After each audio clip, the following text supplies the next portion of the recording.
मेरे तो लाइफ में फिर से कहें तो क्या कहना चाहिए उसके लिए, बहुत ही बड़ी एग्ज़ाम आ चुकी है एंड मेरी तैयारी बिल्कुल भी नहीं है। और अचानक से आई ना तो एकदम से जब से मैंने सुना है ना इसके बारे में, तब से ना धक-धक ही होता जा रहा है कि हे भगवान! क्या होगा? मैंने तो 3 साढ़े 3 महीने से बुक खोल के ही नहीं देखी है, तो मेरा क्या होगा? बट ऐसे ही काफ़ी सारे लोगों के मन में भी होंगे और काफ़ी सारे लोग कंटिन्यू तैयारी भी कर रहे हैं, जो कंटिन्यू तैयारी कर रहे हैं, जो बहुत अच्छी बात है। और मेरे जैसे जो बैठे हुए हैं, तो प्लीज़ अब तो लग जाइए। मैं भी लगने ही वाली हूँ। एक बार लास्ट बार और कोशिश करनी है। पिछली बार तो जो चलो होना था सो हो गया एंड अब कोशिश करनी है। और अगर मेरा मुझे ही पढ़ना है और बस मेरे पढ़ाई के अलावा और कुछ नहीं ऐसा होता तो मैं कर लेती यार जैसे-तैसे, और मैं करूँगी, कोशिश पूरी करूँगी अपनी तरफ से। बाकी चीज़ें सारी थोड़ी धीरे-धीरे कम करूँगी, पर अभी अभी मेरे बेटे के टेस्ट, मतलब आज से मंडे है आज, ये वीडियो पता नहीं कब तक जाता है। आज मंडे है, आज मेरे बेटे के टेस्ट स्टार्ट हो गए, तो सेकंड टेस्ट है उसके। तो 3 दिन उसके टेस्ट चलेंगे, तो 3 दिन तक मैं कुछ नहीं, मतलब सुबह 11-12 बजे तक तो घर का काम होता है एंड फिर वो आ जाता है, फिर उसको लेके बैठती हूँ। वही छोटा बच्चा है तो ऐसा नहीं है कि पूरे दिन बैठा रहेगा या 1 घंटा लगातार, 1.5 घंटा लगातार। छोटे हैं तो बस 15 मिनट, 20 मिनट बैठे रहते हैं, फिर खेलने लग जाते हैं, फिर उनको धीरे-धीरे करके ऐसे-ऐसे, तो भई 3 दिन तो मैं वैसे ही नहीं कर पाऊँगी। उसके बाद 22 से 24 तक सीईटी का एग्ज़ाम है 12th लेवल का, तो पिछली बार तो मैंने कोई एग्ज़ाम नहीं दी थी ये भी। एंड पहले भी मतलब पास्ट में कभी मैंने टीचर्स के अलावा और कोई भी एग्ज़ाम नहीं दी। एक बार ज़रूर आरएस का एग्ज़ाम दिया था एंड फिर वो है, फिर उसके बाद में दिवाली आ रही है, फिर दिवाली के आस-पास या तो दिवाली के जस्ट पहले या जस्ट बाद में मेरे बेटे की एग्ज़ाम आने वाले हैं। तो भई बच्चे की एग्ज़ाम उसकी है, पर जैसे पढ़ना मुझे है ना, वैसा ही होगा, क्योंकि मतलब उसको जब तक मैं पास में लेके नहीं बैठूँ तब तक वो पढ़ाई करने वाला नहीं है, तो वो टाइम वो निकल जाएगा एंड जनवरी के फर्स्ट या सेकंड वीक में ऐसे कुछ रीट प्री की एग्ज़ाम है। और यार पता नहीं कैसी सरकार है जो अचानक से इतना ज़्यादा झटका देती है ना, जैसे करंट लगता वैसे वाला। तो बहुत ज़्यादा मैंने तो जब से सुना है ना कि अचानक से रीट की विज्ञप्ति, क्या विज्ञप्ति जो भी बोलते हैं, सॉरी माफ़ करना, तो विज्ञप्ति, हाँ सही बोल रही हूँ। तो तब से पता नहीं इसी वज़ह से मेरे सिर में है ना दर्द होने से ऐसे लग गया। अगर मुझे ये होता कि मुझे करना ही नहीं है, मुझे नहीं देनी एग्ज़ाम, तब तो कोई बात नहीं, बट मुझे देनी है यार एक बार फिर से, मुझे जितना भी हो सके मेरी तरफ से पूरी कोशिश करनी है। हाँ, और साथ-साथ में मेरा बेटा भी है, तो अब बेटा कहाँ जाएगा, घर तो है ही है। भई हाउसवाइफ़ हूँ और ऊपर से यूट्यूब और है, तो मुझे कितनी सारी चीज़ें सँभालें, 3-4 चीज़ें मतलब एक साथ लेके चलने हैं। कोशिश करते हैं और आप लोग प्लीज़ सपोर्ट करना मुझे थोड़ा-सा, थोड़ा-सा आप लोगों का प्यार सपोर्ट रहेगा तो मुझे थोड़ा-सा, मैं इधर से यूट्यूब की तरफ से मोटिवेट रहूँगी, तो ऑब्वियसली उधर पढ़ाई में मेरा अच्छा खासा मन लगेगा। एंड आरएस के भी फॉर्म शायद निकल चुके हैं, तो मुझे आरएस का फॉर्म भी भरना। अब सब लोग ऐसे सोच रहे होंगे कि तू क्या करेगी, यूट्यूब पे सारे दिन बैठे रहते हैं, पर यार फिर भी मेरा मन है। मैंने पिछली बार दिया था आरएस का पेपर, मेरा काफ़ी अच्छा हुआ था, बाकी आगे की मैंने तैयारी नहीं की। और इतना मुझे लगता है कि आरएस मेंस की तो नहीं सोची, अभी ना सोचा हूँ, बट फिर भी यार एग्ज़ाम देते रहना चाहिए, कुछ ना कुछ तो सीखने का मिलता ही, ज़रूरी नहीं कि आप जो भी लगे। बट काफ़ी अच्छा पेपर मुझे जहाँ तक देखा जाए तो जो सेकंड ग्रेड का पेपर आता है उससे मुझे थोड़ा-सा उस और ऐसे उसका लेवल लगा था, मतलब प्री की बात कर रही हूँ, मेंस की नहीं कर रही हूँ, प्री की जो कम हो, बाकी सेकंड ग्रेड का पेपर बहुत हाई लेवल का आता है, ऐसा मुझे लगता है, क्योंकि मैंने 2 बार सेकंड ग्रेड के पेपर दिए हैं एंड बहुत बहुत ही ज़्यादा टेंशन लग रही है, बट क्या करें, कोई ना। वैसे मेरी प्री तो कंप्लीट है, पर सरकार का कोई भरोसा नहीं है। वैसे तो बोल रहे थे कि आजीवन कर दी जाएगी उसकी उसकी पात्रता, जो 2024 में 23 में हुई थी, कब हुई थी वो वाली।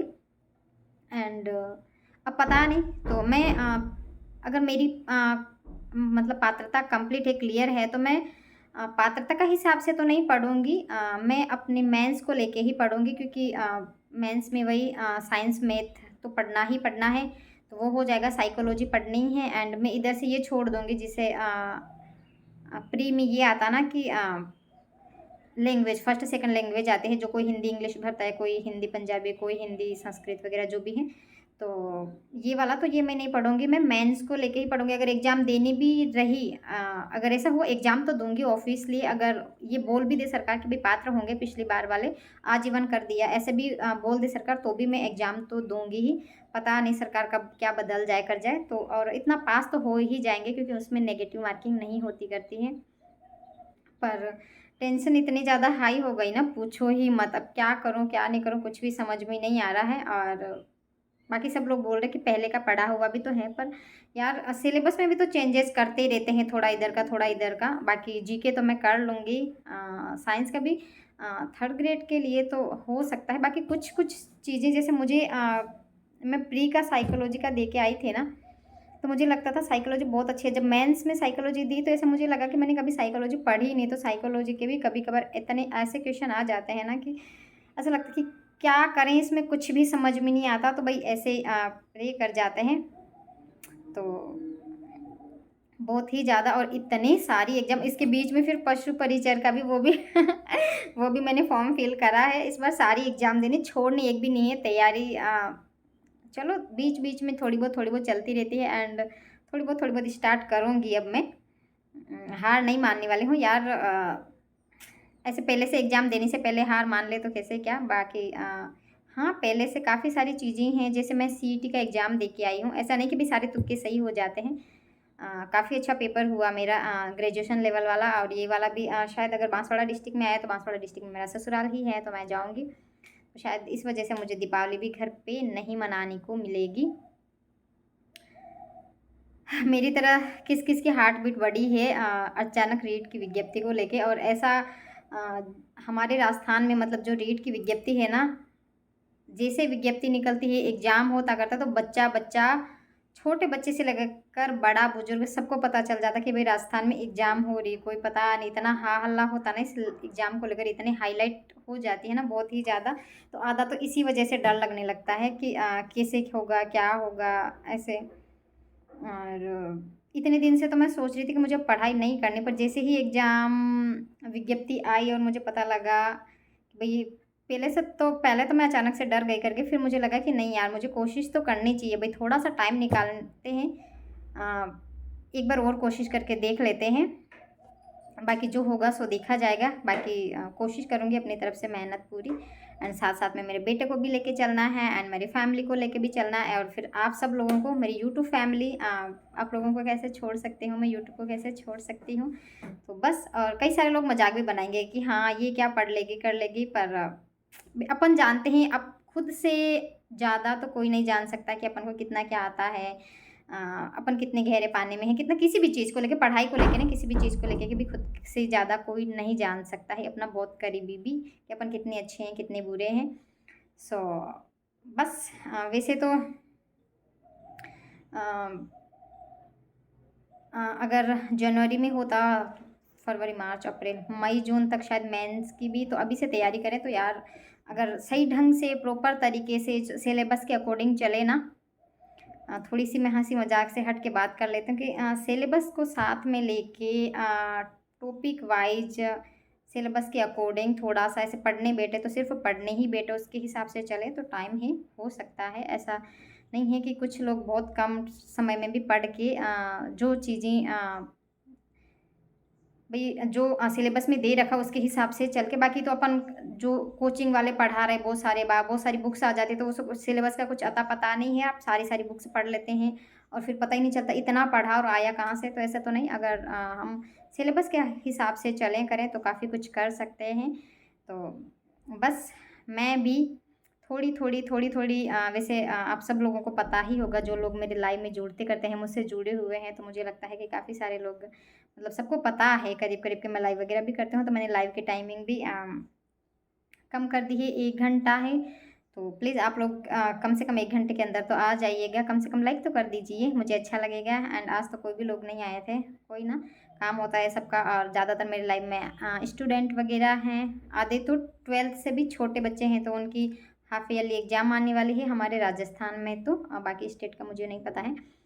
एंड कॉलेज वाले हैं तो उनके भी, एंड बहुत सारे हैं जो कंपटीशन एग्ज़ाम की तैयारी करते हैं, रीट की है, कांस्टेबल की है और जैसे आरएस की निकली है और बहुत सारी वैकेंसी एलडीसी वगैरह, तो उसकी सब तो सारे लोग इधर भी हैं, तो कोई बात नहीं। बट फिर भी थोड़ा बहुत टाइम निकाल के प्लीज़ मुझे भी सपोर्ट कर दिया करें, मुझे अच्छा लगेगा। एंड बस कहने को तो बहुत सारी चीज़ें हैं एंड थोड़ा सा ऐसा डर डर सा लग रहा है, बट कोई ना। तो बस करनी है। पर सच में यार अचानक विज्ञप्ति ने इतना ज़्यादा डरा दिया ना, मुझे ऐसा लग रहा है कि मेरे सिर पे कोई गोली लेके खड़ा है, इतना ज़्यादा पता नहीं मुझे डर क्यों लग रहा है। और मेरे हस्बैंड यही बोलते हैं कि तू है ना, सबसे पहले एग्जाम देने जाती है ना, उससे पहले तो डर जाती है, इसी वजह से तेरा पेपर बिगड़ जाता है। ऐसा नहीं, कॉन्फिडेंट होकर जो आएगा करा करिए आना, नहीं आए तो कोई बात नहीं। कौन तुझे मार रहा है या कौन तेरे पे प्रेशर डाल रहा है कि भाई करना ही है, नहीं तो ये वो ऐसे। जैसे इस बार एग्ज़ाम देने गई थी सीईटी का एग्ज़ाम, मैंने कुछ खोल के नहीं देखा था, कुछ भी मुझे सिलेबस का भी पता नहीं था। और पिछली बार वाली जो सीईटी हुई थी उसके भी एग्ज़ाम मैंने नहीं दिए थे। मैंने कहा मैं बाकी चीज़ें बाकी कोई एग्ज़ाम देती नहीं हूँ, तो मुझे सीईटी की एग्ज़ाम देने की क्या कहाँ ज़रूरत है।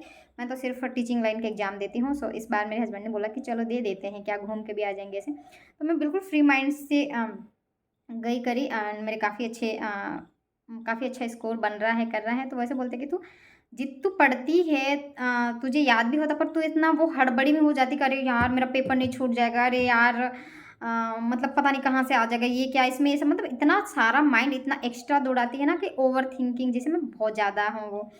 तो इस वजह से तेरा पेपर कौन सा गोला, मतलब इसका गोला इधर उधर पता नहीं सारा गड़बड़ हो जाता है, ऐसे करके आ जाते हैं। तो तू फ्री माइंड से, तेरे ऊपर कोई प्रेशर नहीं है, अगर तेरे को पढ़ना ही है तो ऐसे करके तैयारी भी करती, पर लास्ट में जाके पेपर बिगाड़ के आ जाती कर जाती। तो मेरी ये आदत है यार, मैं क्या करूँ, मैं हड़बड़ा जाती हूँ बहुत ज़्यादा। तो पता नहीं यार क्यों, और मुझे ऐसा लगता है कि भाई मेरा ही पेपर छूट जाएगा शायद, तो जल्दबाजी इतनी रहती है, आधे घंटा में ही मैं पता नहीं कितना पेपर कर लेती, फिर बाद में बैठी रहती, मैं सोचती कि अरे यार मैं समझ के भी कर सकती थी। कई बार ऐसा होता है ना कि वॉच वगैरह नहीं होती है, तो ऐसे करके बाकी ये बातें बाद में करनी चाहिए, अभी नहीं करनी चाहिए। पर ऐसा होता है, तो इस बार कोशिश करनी है। और आप सब लोग यार इतने अच्छे अच्छे लोग हैं, मुझे यहाँ तक ले आए, मेरा चैनल मोनो हो गया है, तो प्लीज़ आगे भी साथ देते रहिए।